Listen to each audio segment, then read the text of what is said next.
மோஸ்டா எங்க கிட்ட கேக்குற என்கொயரிஸே பிரைஸ் டீடைல்ஸ் தான். இன்னைக்கு நான் பிரைஸ் டீடைல்ஸ் உங்களுக்கு தெளிவா சொல்லிடுறேன். எங்க கிட்ட வந்து 270 இருந்து 290 வரைக்கும் ஒரு வெரைட்டி இருக்கு. அடுத்து 499 ஒரு வெரைட்டி இருக்கு. இந்த ரெண்டு பிரைஸ் தான் நாங்க கொடுத்துட்டு இருக்கோம். அதுலயும் எல்லாருமே வந்து நிறைய சைசஸ் என்கொயரி வர்றது பாத்தீங்கன்னா எனக்கு 100 அண்ட் 105 44 அண்ட் 46 சைசஸ்லாம் நிறைய பேர் கேட்டுட்டே இருக்கீங்க. நான் 44 46லாம் வந்து இப்ப ப்ரீ புக்கிங் எடுத்து யாருக்காவது வேணும் அப்படின்னா கீழே இருக்க நம்பருக்கு ப்ரீ புக் பண்ணி நீங்க ஆர்டர் வந்து பிளேஸ் பண்ணிக்கலாம். இப்போ ப்ரீ புக்கிங் ஆர்டர்ஸ்ல வந்து நீங்க மினிமம் 3 பீசஸ் எடுத்தீங்க அப்படின்னா உங்களுக்கு நாங்க ஃப்ரீ ஷிப்பிங் பண்ணி கொடுத்துட்டு இருக்கோம்.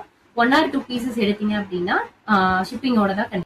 சிங்கிள் பீஸ் எடுத்தீங்க அப்படின்னா உங்களுக்கு சைஸை பொறுத்து 290 300 இந்த மாதிரி பிரைசஸ்ல வரும். இதுவே நீங்க 3 பீசஸ் மேல எடுக்கிறீங்க அப்படின்னா அதுக்கு வந்து நீங்க எங்களை ஃபாலோ பண்ணிட்டு எங்களுக்கு தனியா டிஎம் பண்ணுங்க, நான் உங்களுக்கு பிரைஸ் சார்ட் அனுப்பிடுறேன்.